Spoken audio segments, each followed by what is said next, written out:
Voice. Would everybody please take their seats? The meeting is back. The Board of Governors meeting is back in session. We returned from our recess. Do we have a quorum, Madam Secretary?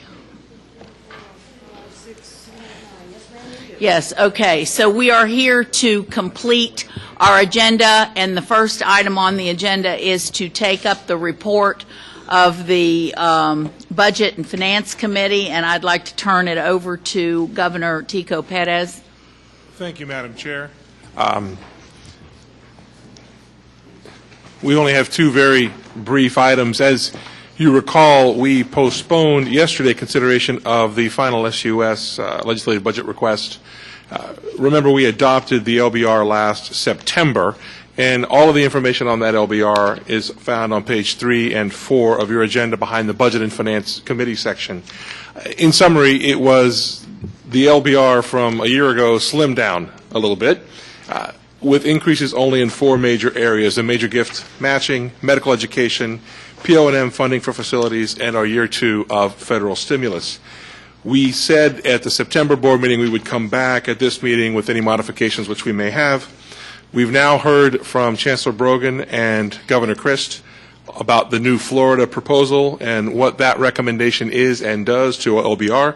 So at this time, I would like a motion from anyone on the floor to amend the LBR to include and incorporate the concept of new Florida and the additional $100 million recommended by Governor Christ moments ago. So moved. Second.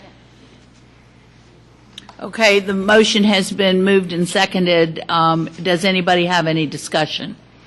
Is everybody happy about it? So many as favor the motion, clap. And Madam Chair, Okay, the other item we discussed in our Budget Committee to bring forward was a piece of our legislative packet which would authorize and allow some unique funding and financing mechanisms for the various state universities relating to P3s and partnerships. If we saw anything yesterday and today, we saw the need for more and more flexibility with regulations. We put out a piece of drafted legislation which amends several of the state statutes yesterday that were considered by the Budget Committee and approved to come forward here for addition in the legislative packet. It talks about various alternative financing sources and the authorizations required to use those at the local university level. The committee discussed yesterday at length the need for more flexibility, more options, more ability for our universities to respond quickly to financial opportunities, particularly in these times. And I'm enthused to put forward the public-private partnerships proposed draft language to include into our LBR, if there's a motion. Madam Chair, I think there was a motion and a second. And is there? I didn't hear a second. Okay, it's been moved and seconded to promote the legislative initiative for the P3 project approach. Is there any discussion? Hearing none, is there any objection? Hearing none, show it adopted. Thank you, Madam Chair. 2 more brief items. If you recall, yesterday at the Budget Committee, we adopted the BOG's General Office budget request for the LBR. It was thoroughly discussed yesterday and approved by the committee. It is in our packets if there's a motion to accept the Board of Governors General Office LBR request. It's been moved and seconded. Any discussion? Any objection? Hearing none, show it adopted. Thank you, Madam Chair. And the final item, if you recall yesterday at the Budget Committee meeting, we spent a great deal of time talking about the tuition differential report, the reporting mechanisms of the report that was filed subject to this meeting. There was an amendment to the report made with regard to the Florida State component. I believe that amendment has now been made, and if there is a motion, we can we can finalize the report that's already been made to the legislature on the tuition differential included in the packet. So moved. Second. It's been moved and seconded. Any discussion? Hearing none, any objection? Hearing none, show it adopted. Thank you, Madam Chair. And finally, not by way of action, but we had talked about making certain that we engage the universities and the students quickly with regard to the tuition differential. There are many metrics that will be developed over the next several months in order to ensure full compliance with the statute and its requirements. We're excited about going through that process, and we plan in June to hear from the universities on their tuition differential requests for next year, but we do want to encourage them to start that process now with their students, notwithstanding what we may expect from the legislature. Working with board staff, we will be developing those guidelines now that we've got about a year of history behind us. It's going to be an interesting process, and I ask everyone to be patient as we go through it. That concludes our report, Madam Chair. Thank you, Governor Perez. We have no other agenda items, but I would like to take this time to close our meeting and give a few remarks that I normally would have done at the beginning. But I just want to reiterate how excited I am about the New Florida Initiative and the governor's commitment to this multi-year funding approach. And it brings to us the opportunity, as several of our speakers mentioned, to have some predictability in our funding from the state to be able to complement the flexibility we obtained last year to be able to operate with tuition, to be able to adjust our tuition with some flexibility. And this will allow us to plan our university missions in a way that we can propel them and hone them and focus them as economic engines to be able to transition this state into the kind of economy we really need to be today in 2010 and forward. We will always still be the beautiful state of Florida, and we will always have tourists, and we will always have agriculture, and we will always have construction because we'll have those other two things. But we also are going to take advantage of the high quality of our institutions and the research that's produced there and the clusters of businesses that are thrown off as a result of that research, and the bringing together of these internationally recognized institutes who have flocked to this part of Florida and to develop the biotech and biomedical industries that we actually are going to be able to train our students to support and be able to have the kinds of jobs that, again, will enhance the nature of our economy. So this is just step one, but it's a big step. And I encourage everybody in here to work with us to march again together to try to pass this in our legislative session. Last year, we worked together like one well-oiled machine, and we had the best year we've ever had. And these are years when money's tight, and so it's going to be more and more important for us to stay on message, to stay on point, and to focus and identify not only this part of our legislative package, but then to develop the remainder of our legislative package and everybody move forward together. So I encourage that to all of you to participate. My remarks originally said that we haven't heard from the governor's office about the appointments, but we have heard from the governor's office about the appointments. And I can only say for myself that it's been a pleasure to be on this board. It's been a real honor for me, and I've learned a great deal. I love all the people that I've served with, and I'm just sorry that I'm not going to be able to finish my chair's term. But there will be a lot of people behind me who can do just as well or better. But I'm available if you want some help.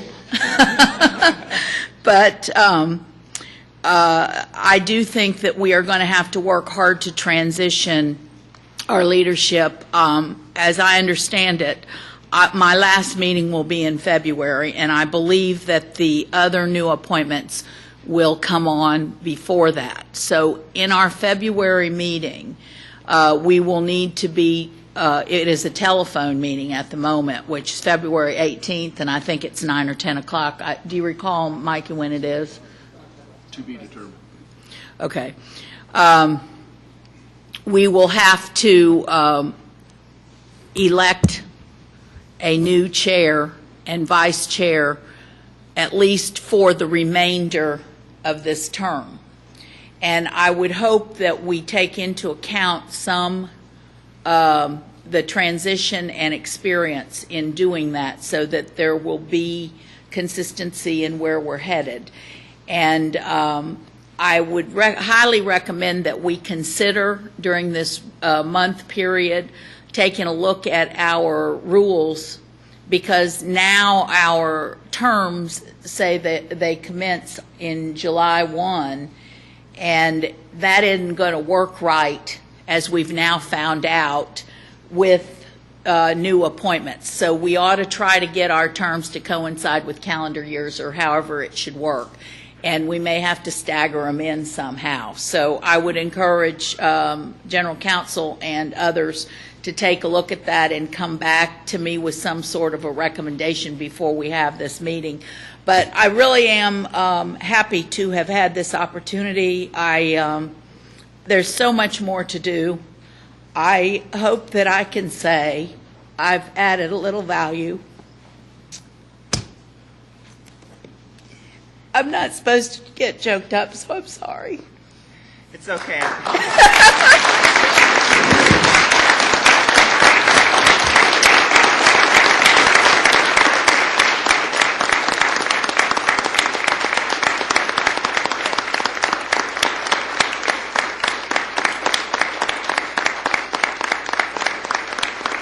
I feel like an idiot. This is what I did when I retired after 27 years. Every time I'd talk about it, I'd cry, and it was ridiculous. But anyway, I'm proud of everybody in the system, and I'm proud of having been on this board. Are you finished? Yeah, I'm done. Well, you know, there's no way that we could have you, I guess, have the comments you've made be the last word. You have been a remarkable chair of our board, and I don't think that you realize the huge strides that you've made in your term of office. And we just want to, and I, on behalf of the board and certainly on behalf of myself, just want to say thank you.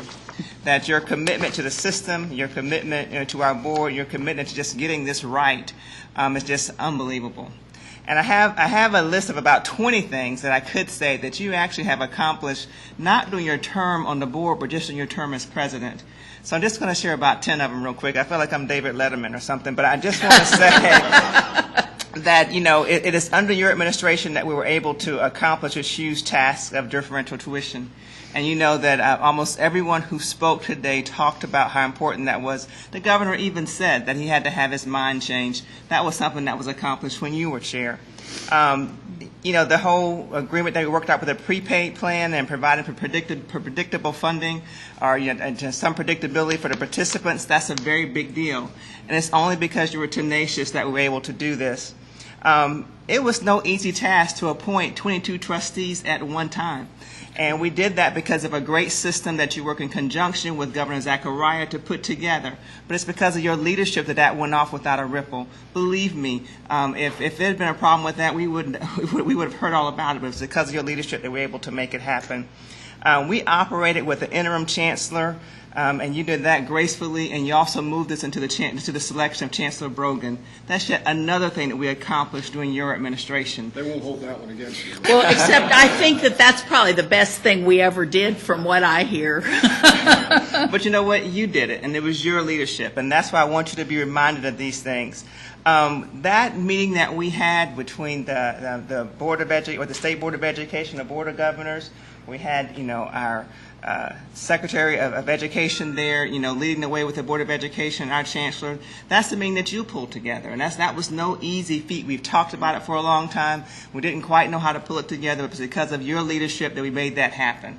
So please don't think that, oh my God, you know, I haven't had enough time to do my work. You've done quite a bit, and I'm still not finished. You've actually, you've worked successfully with the business community to provide a blueprint for education.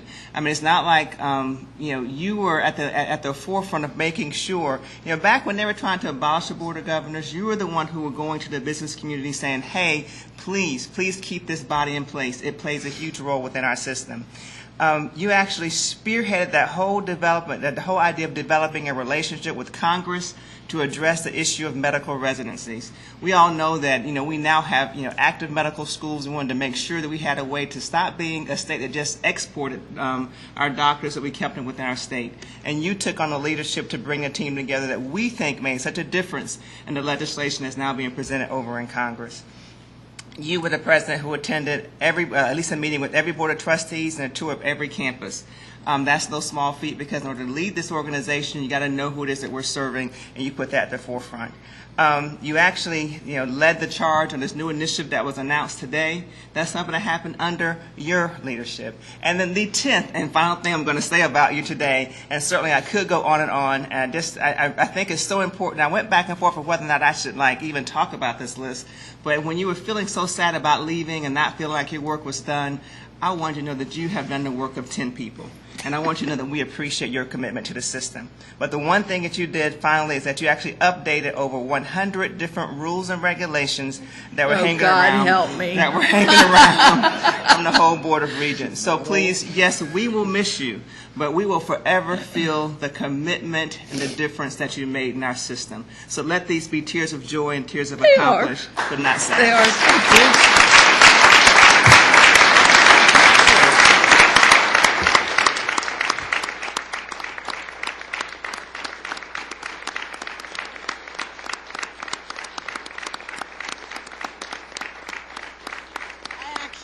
I actually paid her to say that, but I appreciate that, Ava, and I know that there's been a lot of work done and a lot of people involved in it.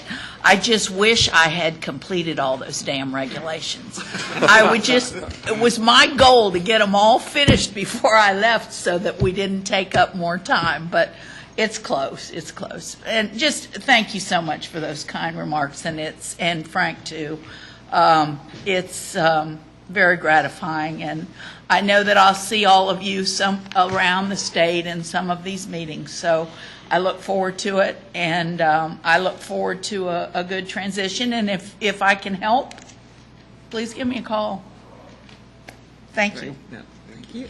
And Madam Chair, if I might, and you'll be in attendance, the meeting on the 18th of February will be a very different meeting. It won't be a traditional phone conference. It will be for people who dial in from the public.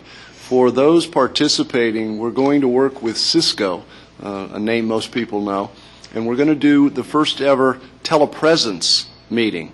This is different than traditional video conferencing, and there are telepresence suites set up around the state by Cisco, and we will be dividing up the members of our board and trying to get you to the one that is closest to where you live, so that you can participate in a way that is quite dramatic. This is I promise you, 3-minute video to give you some idea of how different this approach is. So if you'll turn your attention to the screens, I promise you it is 3 minutes.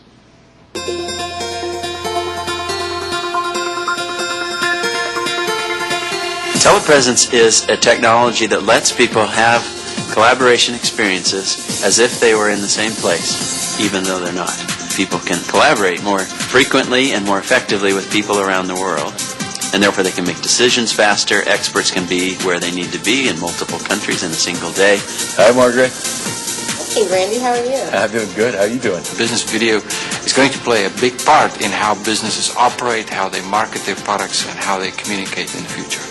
In order for companies to operate globally, they need to transform their business models. No company can keep operating they've operated in the past and become a global company. Yesterday, we announced the opening of the Globalization Center. Thank you. And today, we are going to announce something even more exciting.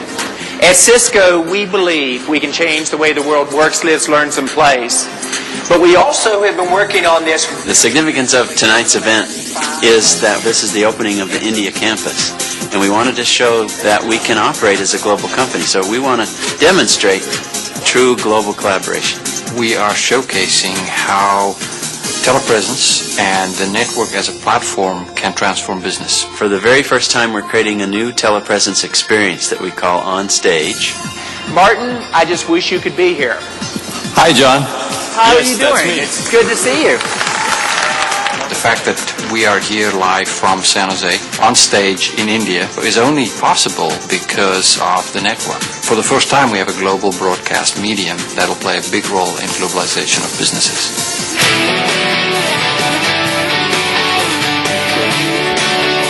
We're also, for the first time, broadcasting a telepresence meeting over our digital media system so it can be watched simultaneously on the web and on digital signage.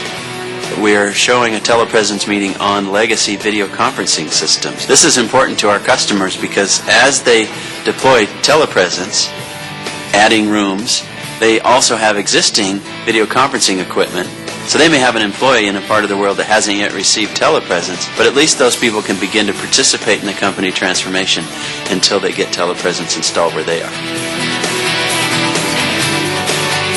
What we're finding now is that more and more enterprises and businesses are beginning to adopt video as a key element of how they drive their strategy forward. It's just not cost effective enough to fly people all over the world, for instance, and you cannot afford a top-notch workforce large enough to serve the world.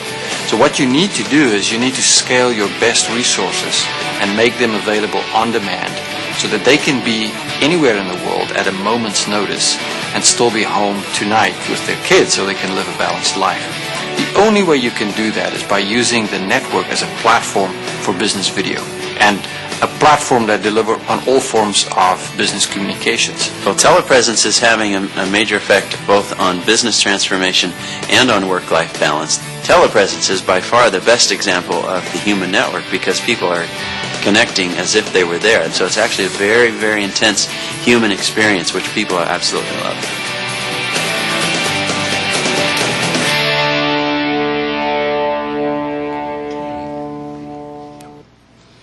So that gives you some idea of the difference. For those of you who are as old as I am or older and can remember the first video conferencing where the mouth didn't move in sync with the voice and the images were herky-jerky, they've come a long way. So we'll work with everyone to let you know over time where the site will be for you, and we'll get you information as to how to get there, what to do. But the idea here is not only to have this meeting, but hopefully use this as a mechanism to determine how we might better be able to use technology in the future of the Board of Governors and hopefully the universities. We know the cost of air travel, hotels, motels, and mileage.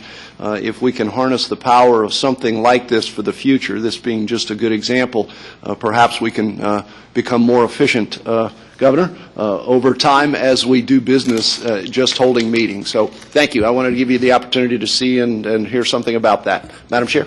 It's pretty neat, but I'd be concerned the first time. But I'm scared. I can't wait to see if it works. Governor Zachariah would like a few moments. I hope you have some Kleenex. I want to thank the opportunity Governor Bush gave me as one of the first batch of 7-year appointees in 2003, and I really enjoyed being on this board. I made a lot of great friends, except when I voted against initially for University of Central Florida and FIU Medical School. I got a bunch of black eyes, but beyond that, it was a great experience. I come to realize how dedicated the presidents of universities are, the amount of work they do. And I always wondered why the UF is such an incredible institution. And Bernie, you've done an incredible job in that institution. And the staff, I think the staff is fabulous. They always did a great work, and I always enjoyed working with them. And another thing, I've been here for 7 years, and going back to practice in medicine, if you have any questions about the board, don't call me. Only with someone with your heart, you can always call me. And the 5 of the 6 applicants the governor appointed are good friends of mine. They're fabulous candidates, and I think Governor Bush Governor Chris did a great job in appointing those 6 people. They're fabulous appointees. And Mikey, you're awesome. And during the 7 years I've served on this board, I think the greatest accomplishment, in my opinion, the board did was the appointment of Frank Brogan, and Frank to accepting this job. And again, it was a great honor serving this great board with great people. and I've made a lot of friends, made a couple of enemies. At the end of the day, I'm ahead of the game. It's 7 years, time to move on. Thank you so much.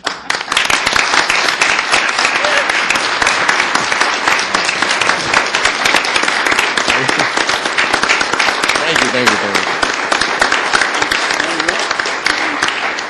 Well, I guess we're done. I just want to say I was remiss in not complimenting the governor on the appointments because they are fabulous. And Dean Colson clearly will be a tremendous asset. He knows as much about this stuff as any of us because he's worked with us for so long.